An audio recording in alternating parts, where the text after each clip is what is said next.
La Constitución garantiza, pide, o sea, encomienda que la competencia entre las empresas tiene que existir, no tiene que haber monopolios y oligopolios.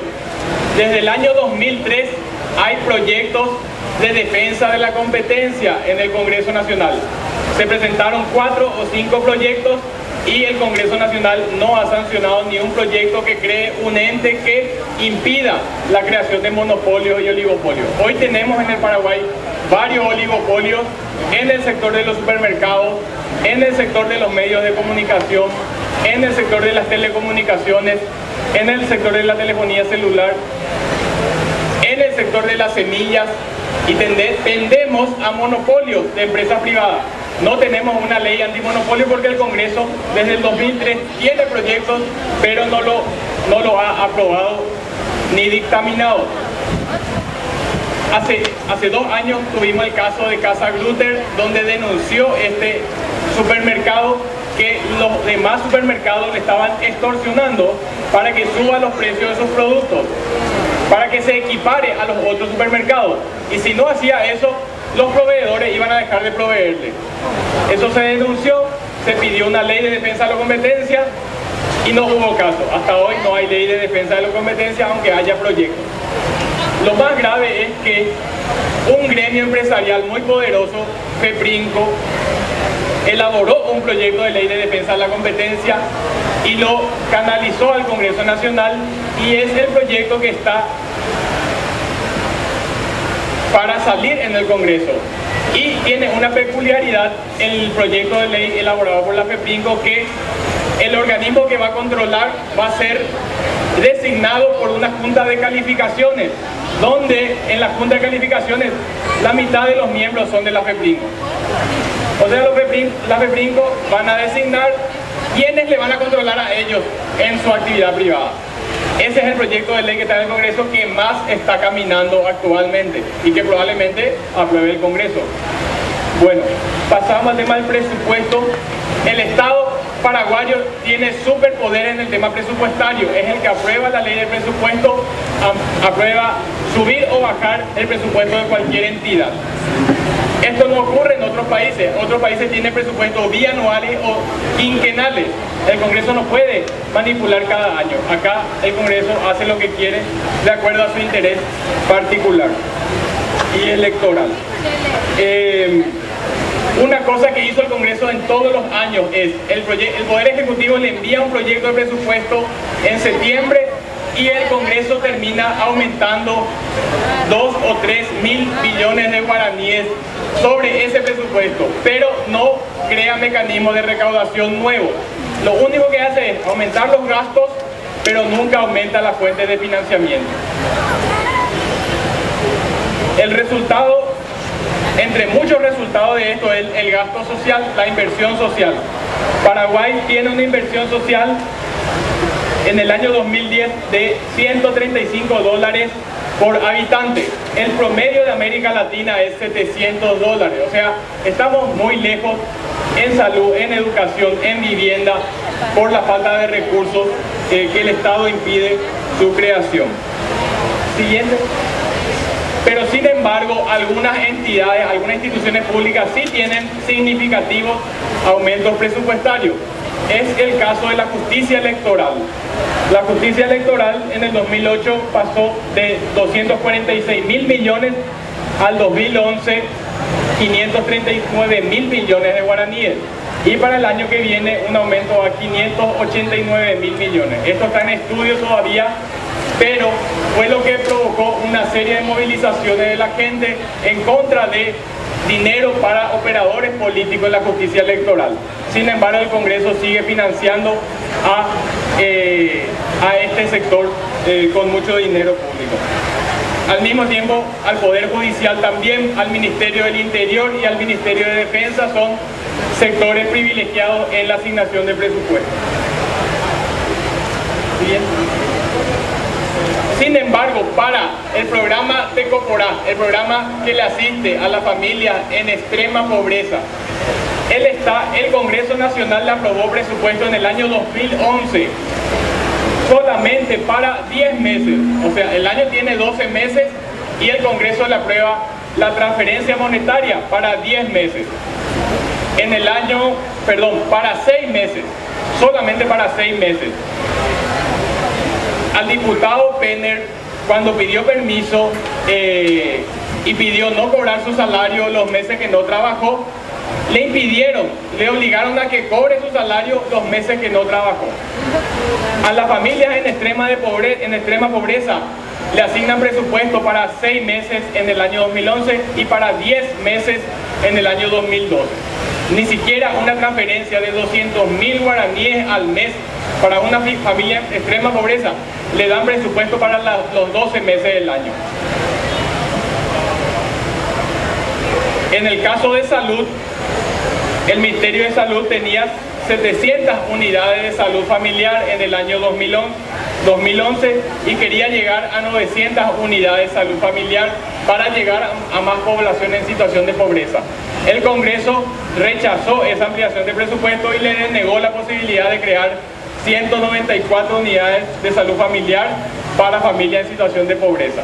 O sea, el Congreso es duro asignando recursos a sectores vulnerables y es benevolente asignando recursos a sectores políticos o a sectores de alta concentración de renta. La siguiente. Y para terminar, lo referente a este modelo económico, modelo de desarrollo, tenemos el tema de la tierra y la reforma agraria. La Constitución Nacional no solamente tiene artículos referentes a la reforma agraria, tiene una sección y un capítulo completo referente a la reforma agraria. O sea, en la Constitución Nacional hay una prioridad al tema de impulsar la reforma agraria.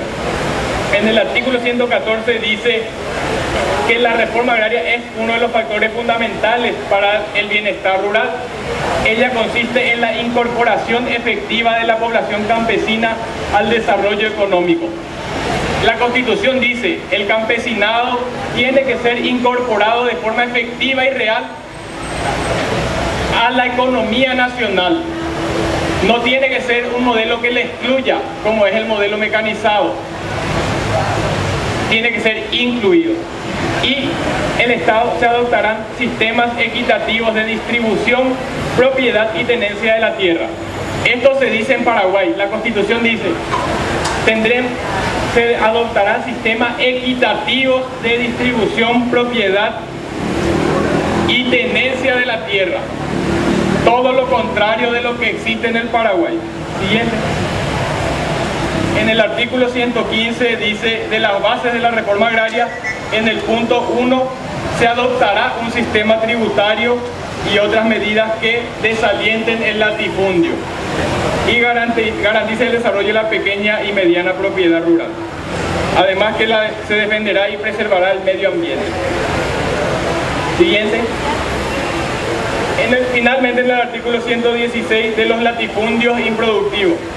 Con el objeto de eliminar progresivamente los latifundios improductivos, la ley atenderá la aptitud natural de las tierras y las necesidades del sector de población vinculado con la agricultura. O sea, se tiene que atender las necesidades de la población vinculada a la agricultura para desconcentrar, eliminar los latifundios. La expropiación de los latifundios improductivos destinados a la reforma agraria será establecida en cada caso por ley. O sea, otro instrumento que tiene el Congreso Nacional y exclusivamente el Congreso Nacional, el de expropiaciones. No hay otro poder en el Estado que pueda expropiar, solamente el Congreso Nacional. Así como el Congreso es el único que puede dar los recursos, el dinero para la compra de tierra para la reforma agraria. Siguiente. En los hechos concretos que encontramos, más allá de lo que dice la Constitución, el impuesto inmobiliario en Paraguay, creado por la ley 125 del año 91, vigente hasta hoy, estipula, o sea, no desestimula el latifundio, sino lo estimula, provoca la concentración de la tierra. Un ejemplo, o sea, ¿qué dice el impuesto inmobiliario? Se va a pagar 1% sobre el valor fiscal de la tierra, no sobre el valor de mercado. El valor fiscal es 100 veces menor al valor de mercado de la tierra. El ejemplo es en Alto Paraná, el departamento de las tierras más caras en Paraguay por el tema de la mecanización y de la soja. El valor fiscal en el año 2011 por hectárea era de 188.000 guaraníes la hectárea. O sea, para el fisco la tierra valía $45. Para el mercado esa tierra valía entre $3.000 y $5.000. O sea, el valor fiscal es 1 o 2% del valor de mercado. La consecuencia, el resultado de esto, impuesto inmobiliario en Alto Paraná, año 2011, 1.880 guaraníes por hectárea. Medio dólar por hectárea de impuesto inmobiliario. ¿Cómo puede esto desestimular el latifundio? No hay forma. El impuesto inmobiliario estimula la concentración de la tierra. El resultado de esto es lo que tenemos en pantalla. Las fincas con más de 500 hectáreas tienen el 85% de la tierra, que son el 2% de los propietarios, y las fincas menores de 20 hectáreas solamente ocupan el 4% del territorio, pero corresponden al 83% de las unidades productivas.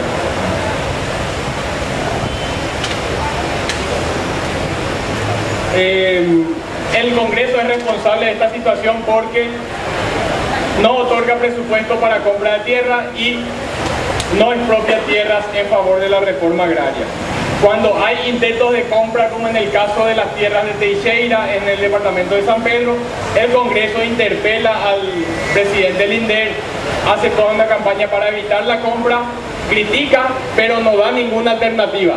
Critica el precio de una tierra, pero no da ninguna otra alternativa. No expropia, no otorga presupuesto para la compra de otras tierras. ¿Cuál es el resultado del modelo económico agrícola en el Paraguay?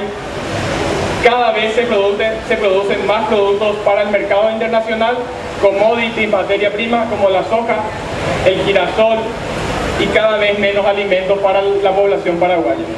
Los datos de las importaciones de alimentos del SENAVE dice que entre el año 2008 y el año 2010 aumentaron la importación de alimentos de la Argentina, principalmente del Brasil, 35% más de cereales, 360% más de cítricos, 220% más de frutas extranjeras, 315% más de hortalizas se trajo de otros países y 320% más de legumbres. La agricultura campesina está perdiendo su capacidad productiva por la falta de apoyo y por el desplazamiento del modelo productivo, y cada vez dependemos más de la producción extranjera para comer.